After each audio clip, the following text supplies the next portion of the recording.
Today's lesson is on simplifying radicals, and specifically we're dealing with just square roots today. So simplifying radicals, it's kind of like simplifying fractions. So if you start with the square root of 80, here is like a simplification process, and 4 times the square root of 5 is simplified. However, before we really get into simplifying radicals, I'm just going to go over basic square roots, perfect square numbers. So what we're going to do is look at the square of all of these numbers. So like 1 squared, 1 times 1 is 1. 2 squared, 2 times 2 is 4. 3 times 3, 9. 16, 25. I'm just going to continue this pattern. 36, 49, 64, 81, 100. I'm sure the first 10 you have memorized. I'm going to keep going because the more you know, just makes maybe solving some of these a little quicker. So 11 squared is 121. 12 squared, 144. 169, 196, 225. 256, 17 squared is 289, 18 squared is 324, and 19 squared is 361, and 20 squared is 400. So the more of these you have memorized, just makes your life a little bit easier. Now, the square root is simply going backwards. The square root of 1 is 1. The square root of 4 is 2. Square root of 9 is 3. Square root of 16 is 4, and so on and so on. So these are called perfect squares. So if I say, hey, what's the square root of 225? Look here, square root of 225 is 15. All right, so now let's think about variables. So I've got x. We're going to square it. So think multiply times itself. X times x, this becomes x squared. Okay, now we're going to look at x squared. When we square it, I think we're squaring these. Just means multiply by itself. X squared times x squared is x to the 4.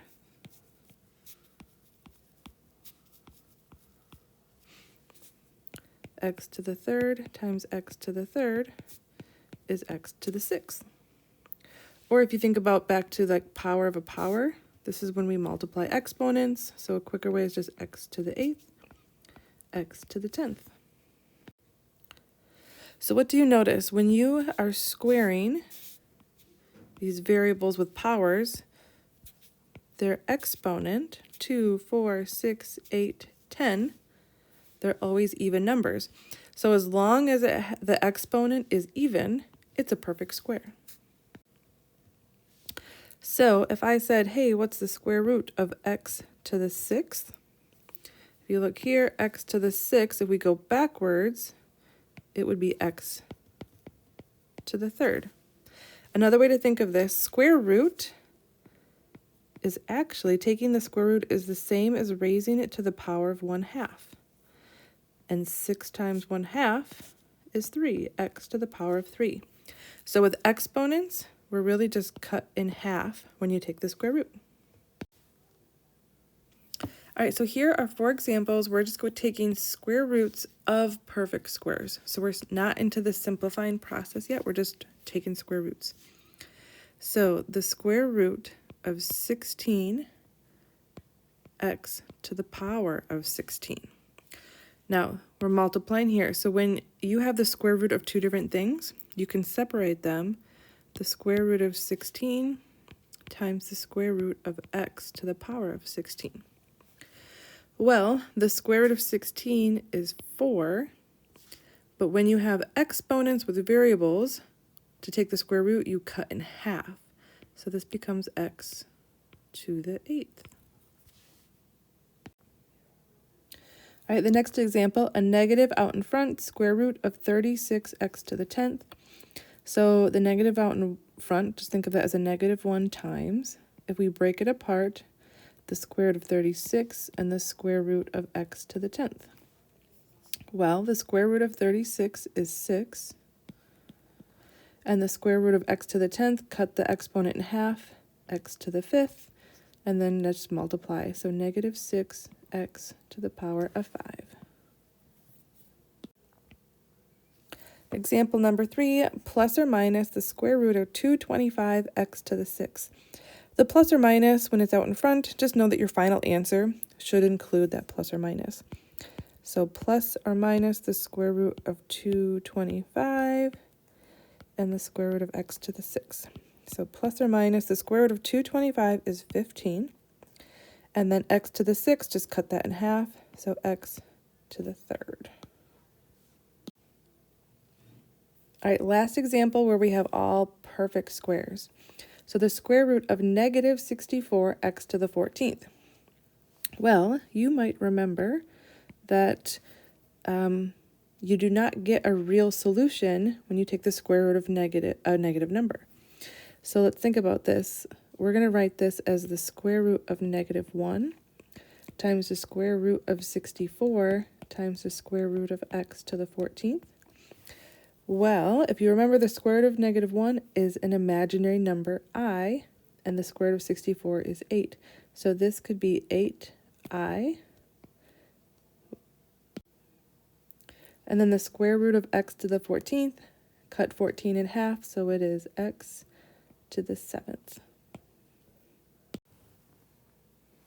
All right, now we can get into simplifying square roots. So for the first example, I have the square root of 24. If you take the square root of 24, you're going to get a decimal and you'd have to round it.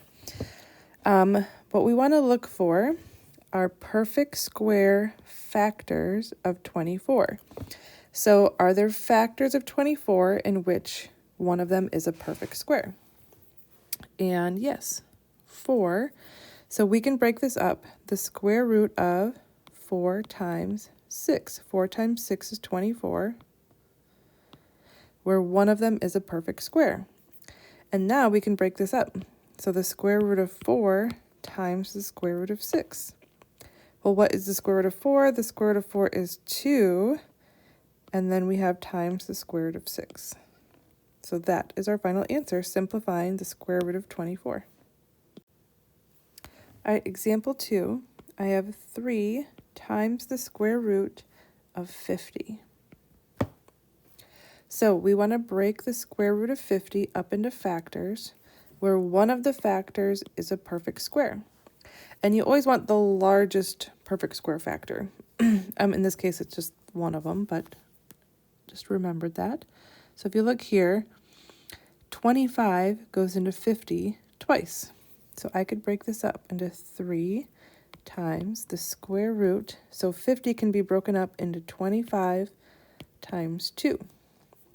25 is a perfect square. So 3 times the square root of 25 times the square root of 2. Well, the square root of 25 is 5, so 3 times 5, square root of 2, 15, square root of 2. So for this one, I want you to pause the video, write it down, and try it on your own, and then come back and see if you did it right.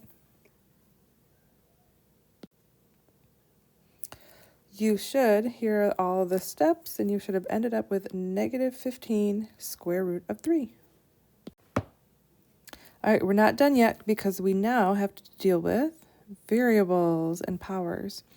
All right, so let's first start with dealing with this 12. Factors of 12, where one of them's a perfect square. Well, 3 times 4, so I can break 12 up into 3 times 4.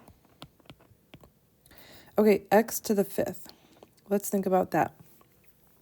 How can we break x to the 5th up? Well, if you remember, all even powers are perfect squares.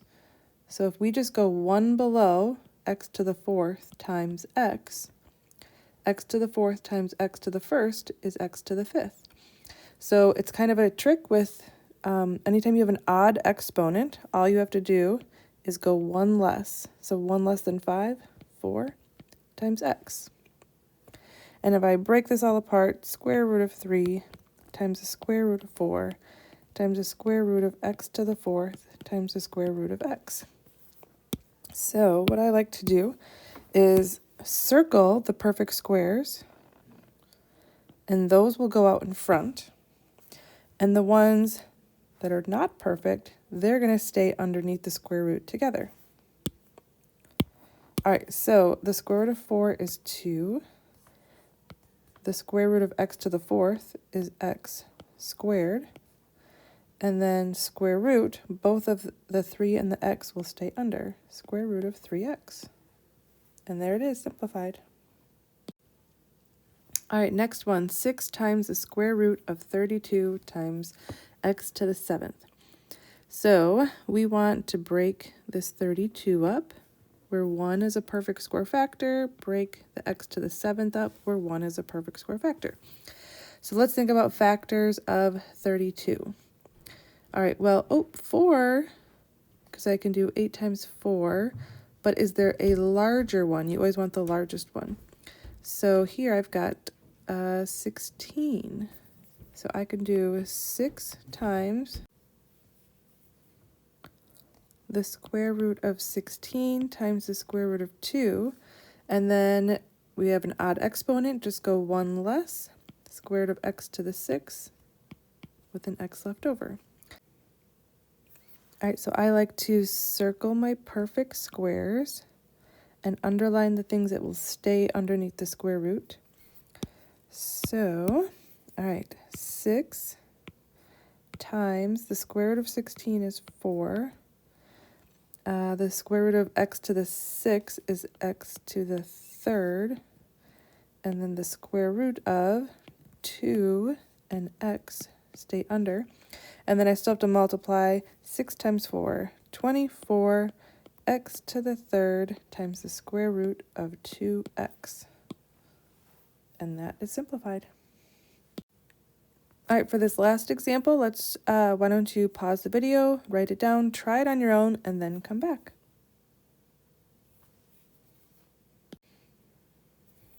All right, so if you break it apart, simplify in pieces, and then there's your final answer.